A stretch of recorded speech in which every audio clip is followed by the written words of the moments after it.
The first rule in investment is don't lose. And the second rule in investment is don't forget the first rule, and that's all the rules there are. I mean, if you buy things for far below what they're worth, and you buy a group of them, you basically don't lose money. Warren, what do you consider the most important quality for an investment manager?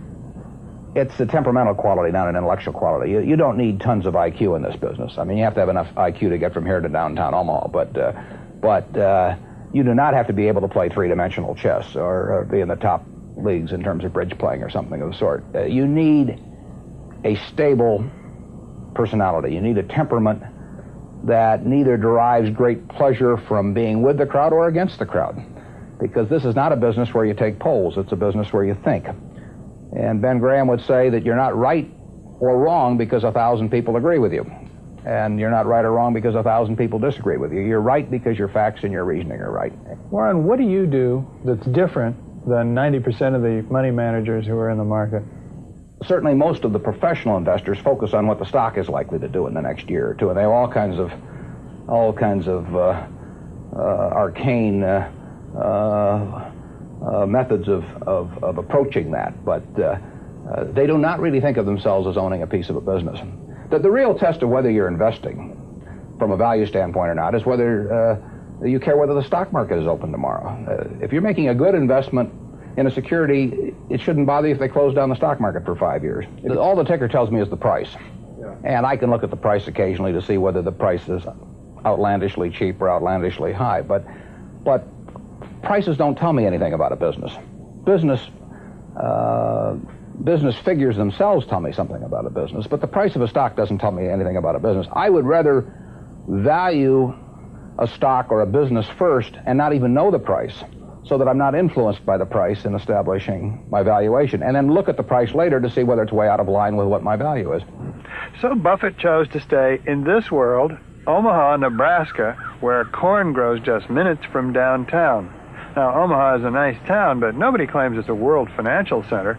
Here, the only thundering herd is actually on 4 feet. Don't you find Omaha a little bit off the beaten track for the investment world? Well, believe it or not, we get mail here, and we get periodicals, and we get all the facts needed to make decisions. And unlike Wall Street, you'll notice we don't have 50 people coming up and whispering in our ear that we should be doing this or that this afternoon. You appreciate the lack of stimulation here? I like the lack of stimulation. We get facts, not stimulation here. That's true. How can you stay away from Wall Street? Well, if I were in Wall Street, I'd probably be a lot poorer.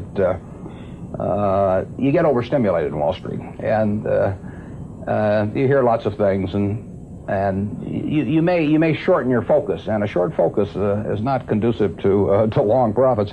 And here I can just focus on what businesses are worth, and I don't need to be in Washington to figure out what the Washington Post newspaper is worth, and I don't need to be in New York to figure out what some other company is worth. It's an intellectual process. And the less static there is in that intellectual process, really the better off you are. What is the intellectual process? The intellectual process is defining your area of competence in valuing businesses, and then within that area of competence, finding whatever sells at the cheapest price in relation to value. And there are all kinds of things I'm not competent to value, but there are a few that I am competent to value. Have you ever bought a technology company? No, I really haven't. In 30 years of investing, not one? I haven't understood any of them. So you haven't ever owned, for example, IBM? Never owned IBM. Marvelous company. I mean, a sensational company, but I haven't owned IBM. And so here is this technological revolution going on, and you're not going to be a participant. Gone right past me. Is that all right with you? It's okay with me. I don't have to make money in every game. I mean, I don't know what cocoa beans are going to do. There are all kinds of things I don't know about, and that may be too bad, but why should I know all about them? I haven't worked that hard on them. In the securities business, you literally every day have thousands of the major American corporations offered to you at a price that changes daily, and you don't have to make any decisions. You have to make nothing is forced upon you. So there are no called strikes in the business. The pitcher just stands there and throws balls at you. And if you're playing real baseball and it's between the knees and the shoulders, you either swing or you get a strike called on you. If you get too many called on you, you're out. In the securities business, you sit there and they throw U.S. Steel at 25 and they throw General Motors at 68, and you don't have to swing at any of them. they may be wonderful pitches to swing at, but if you don't know enough, you don't have to swing. And you can sit there and watch thousands of pitches, and finally you get one right there where you want it, something that you understand, and then you swing. And so you might not swing for 6 months. You might not swing for 2 years. Isn't that boring? It would bore most people, and certainly boredom is a problem with most professional money managers. If they try to sit out an inning or two, not only do they get somewhat antsy, but their clients start yelling, "Swing, you bum!" from the stands, and that's very tough for people to do. Warren, your approach seems so simple. Why doesn't everybody do it? Well, I think partly because it is so simple. That the academics, for example, focus on all kinds of variables. Partly because by academics you mean professors of right, finance? Yeah, the data is there. In business school? Sure, and the data's there. So they focus on whether if you buy stocks on Tuesday and sell them on Friday, you're better off, or if you buy them in election years and sell them in other years, you're better off, or if you buy small companies. There are all these variables because the data are there, and they've learned how to manipulate data.